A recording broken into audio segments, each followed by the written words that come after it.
Oh, there you are. I was expecting you. Please, come on in. I'm so glad you stopped by.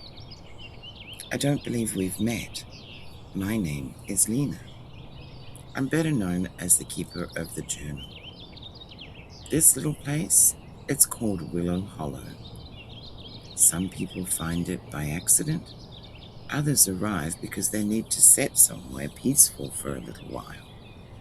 Come, take a seat. I'll make the tea, and while I do that, let's get to know one another a little better. My grandma used to say a pot of tea can solve the world's problems. She was right. You're probably wondering how I knew to expect you. I knew because the journal came back to me. The journal always seems to find its way back to me when someone's story has been completed. And every time it does, someone arrives for me to share that story with. Today, it was you. Let's see whose story has found us today. Oh, well, would you look at that? A letter. Every time the journal makes its way back to me, it always brings something new tucked inside. I never quite know what it's going to be. Sometimes it's a photograph, a tiny pocket filled with treasures. Once it had a hand-drawn map. I've even found pressed lavender, old train tickets, handwritten recipes, watercolor paintings, and one time there were ribbons tucked between the pages. And sometimes, just like today, it's a letter. Let's read it together. Hello, new friend. We have never met. At least, I don't believe we have. I find myself wanting to share something with, I don't know, the journal, maybe? It's a strange thing to say. But the truth is, I don't really know why. Perhaps I'm hoping that one day someone will stumble across these pages and know they weren't alone, just like I did when this journal found me. I felt so connected as I worked my way through its pages. It seemed as though each person had left a little piece of themselves behind. Whatever the reason, I want to tell you about something that happened to me over the last month or so. Not to give you my whole life story, but I think a little background might help. I am happily married. I have 3 wonderful children. They're still young, 11, 7, and 3. There's nothing wrong with my life. I know I'm blessed, and I'm grateful for everything that I get to experience. But have you ever had that feeling where you know your life is good, and yet you can't shake the feeling that something is missing? One day I found myself asking, where did I go? I'm sure you know how it feels. You're someone's wife, mother, daughter, friend. After a while, you wake up one morning and realize you've become so busy being everything to everyone that you've quietly forgotten who you are. About a month ago, I found myself with a little time to spare between dropping someone off here and picking someone up there. You know how it is. I decided to stop at a little coffee shop. Can you believe it? I actually had time to sit down, read, and enjoy a warm cup of coffee in peace. I ordered my coffee and looked around for somewhere to sit. Just then, a lady at a nearby table stood up. She smiled and said, "You can have this table. I'm just leaving." As I sat down, I noticed that she'd left her journal behind. I picked it up and hurried after her, holding it out. "Excuse me," I called. "You forgot your journal." She smiled, then said something I'll never forget. "No, I didn't. I left it for you." I was completely floored. I just stood there, watching her walk away. For a moment, I don't think my brain knew what to do. Eventually, I came to my senses and walked back to my table. My coffee was still warm. My book was sitting exactly where I'd left it, but somehow it didn't seem important anymore. I pushed it to one side, opened the journal, and began to read. On the very first page was a letter from someone called Grandma May. I don't know who she was, but from the way she wrote, I couldn't help but wonder if she might have been the very first keeper of the journal. She wrote about the struggles we all face from time to time. She reminded me that it's perfectly normal to lose our way every now and then. Sometimes all we need is a gentle nudge in the right direction. She said a lot more, but I'll leave it to you to read her letter yourself. But what she wrote touched me. It made me stop and think. On the next page was what I can only describe as a check-in page. 9 people had signed this journal. 9 people has had this journal before me, each on their own journey. For some reason, I found that incredibly comforting. The page after that held a paper pocket. Inside was a folded map. It was a map of a place called Willow Hollow. According to the map, it was only about an hour away from where I lived, and yet I'd never heard of it. I decided then that I was going to find the time to go and explore this little place called Willow Hollow. I can't really explain it, but somehow I felt as though it was calling me.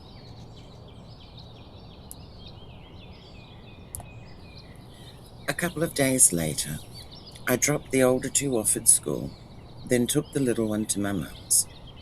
She was going to look after them for the day, and she even offered to collect the other 2 from school for me, so I wouldn't feel rushed. Thank God for our mums, right? I remember giving her a big hug before I left. I laughed. I said, I'm not sure where I'm going, but apparently it's somewhere called Willow Hollow. She smiled at me, the way mums do, half amused, half wondering what on earth their grown daughter was up to now. Well, she said, just be careful, and don't forget to let me know when you get there. I will. I climbed into the car, placed the journal on the passenger seat beside me, and carefully tucked the folded map underneath it. Just for a moment, I sat there with my hands resting on the steering wheel. It suddenly occurred to me I was about to spend the entire day doing something just for me. Something just because a stranger had left me a journal. When you say it out loud, it sounds completely ridiculous. I actually laughed to myself, but somehow it didn't feel ridiculous. It felt important. I took a slow breath, started the engine, and followed the directions on the old map. I think this is where I started to reconnect with me. Not the wife, the mother, the daughter, just me. About an hour later, I arrived in the little town of Willow Hollow. Oh my goodness. I honestly couldn't believe what I was seeing. It looked like something right out of an old Hollywood film. The cobbled streets, the winding pathways, the gentle breeze drifting through the trees, beautiful stone cottages and little shops, flower boxes overflowing with blooms, ivy climbing ancient stone walls, and the sort of peaceful quiet I'd almost forgotten existed. Everything looked, well, perfect. It was as though everyone who lived there had agreed to slow down, to take care of the little things, and to make life just a little more beautiful for the next person who walked by. People smiled as they passed one another. Some even stopped to chat. Nobody seemed to be in a hurry. Nobody was staring at the phone or looking stressed. It was almost as though time moved just a little differently there. I parked the car beside a little village green, switched off the engine, and simply sat there for a minute. I didn't want to rush. Some places deserve to be absorbed, not hurried. So I climbed out of the car, took a deep breath, and started walking. The first thing I noticed was the smells. Fresh coffee, warm bread, a hint of cinnamon, and something sweet I couldn't quite place. It drifted through the streets on the breeze, making it almost impossible to tell where one wonderful smell ended and another began. The first place I stopped was this beautiful coffee shop. It had little tables spilling out onto the cobbled street, inviting people to slow down and stay a while. It seemed like the perfect place to sit and take in everything around me. The perfect place to simply feel. Not think, not plan, not worry about what needed doing when I got home. Just feel. I ordered a coffee, found a table outside, and sat there for quite a while, listening to the birds singing, watching life quietly unfold around me. Nobody seemed to be rushing. People wandering in and out of the little shops. Friends stopped to chat in the street. Someone waved to a passing cyclist. Everything felt unhurried. I don't think I realized it then, but something inside me had already begun to change. After a while, I finished my coffee and decided to wander, not with any real destination in mind, just casually drifting from one little shop to the next. It was wonderful. Each one seemed to have its own story, its own personality, its own little treasures waiting to be discovered. Then I came across the most adorable little tea shop. I don't think I've ever seen so many different kinds of teas in one place before. Shelves lined every wall, filled with beautiful tins, glass jars, delicate teacups, teapots, and every tea accessory you could possibly imagine. The whole shop smelled of loose tea leaves, dried flowers, and just the faintest hint of honey. I smiled the moment I walked through the door. If I'd have had all day, I think I could have happily stayed here. In fact, I'm fairly certain I lost an hour without even realizing it. There were teas from places I'd never even heard of.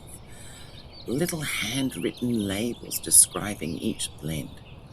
Beautiful tins that looked too pretty to open. And teapots.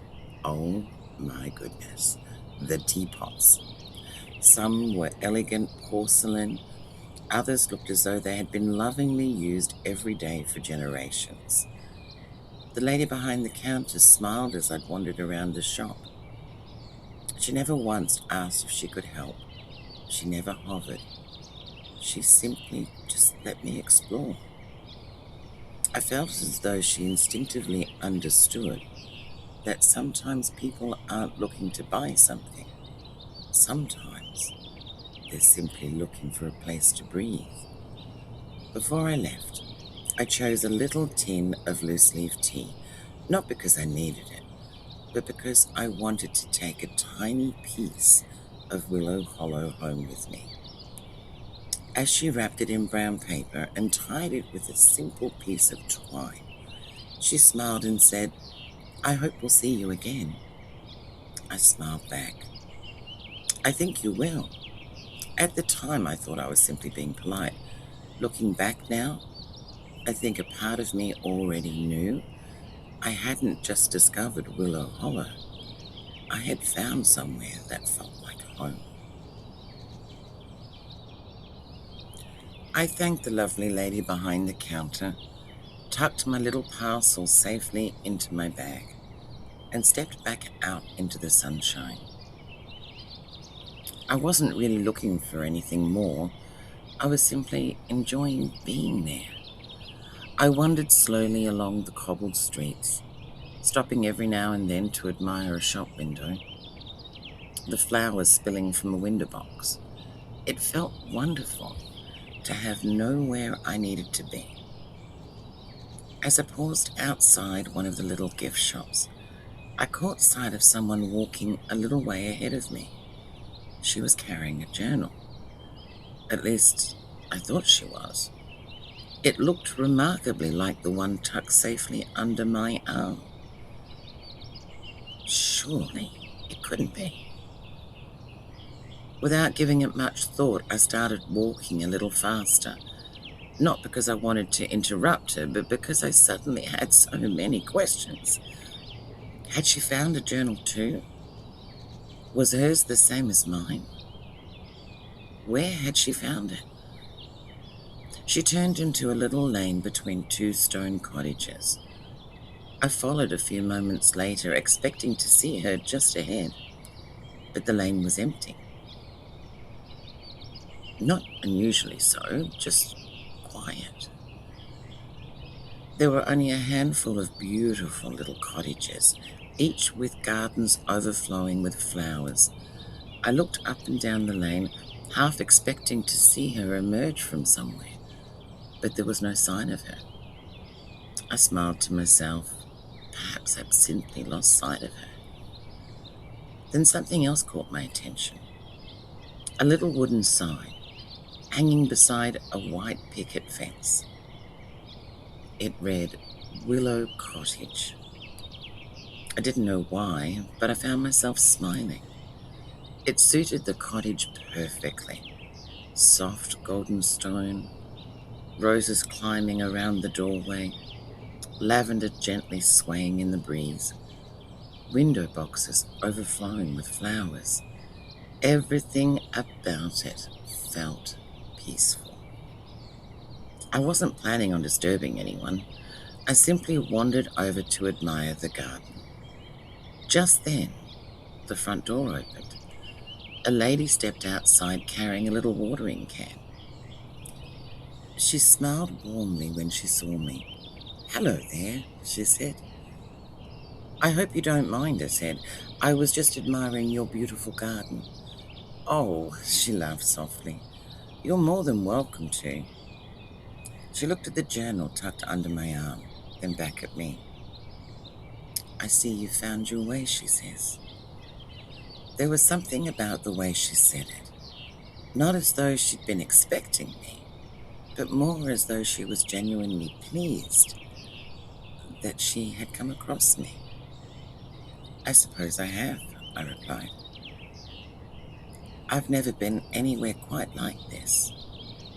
She noticed the little parcel peeking out of my bag. The tea chest, she asked with a grin. I laughed. Is it that obvious? They do wrap their tea rather beautifully. For a moment, we simply stood there chatting. It felt strangely comfortable, like talking to someone I've known for years. Then she smiled. Well, anyone carrying tea shouldn't have to drink it alone. She opened the little gate. Would you like to come in for a cup of tea? I hesitated, but only for a moment. Then I smiled. I'd love to.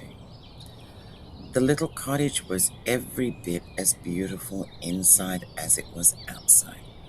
Warm wooden floors, books tucked into every corner, fresh flowers on the table, a gentle fire cracking quietly in the hearth. It felt like home. She busied herself putting the kettle on while I looked around. I've never felt so relaxed in a place. I've only just discovered, I said. She smiled. I think that's because this place gives people permission.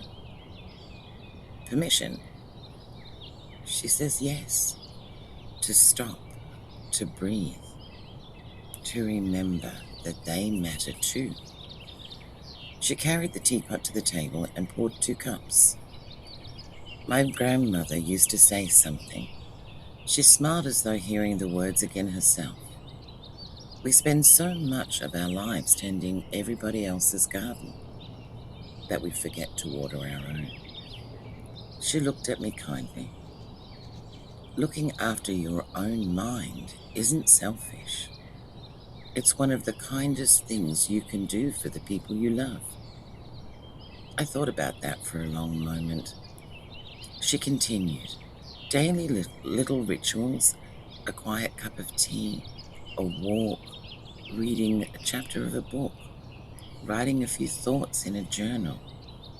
They may seem like such small things, but they are often the very things that stop us from losing ourselves.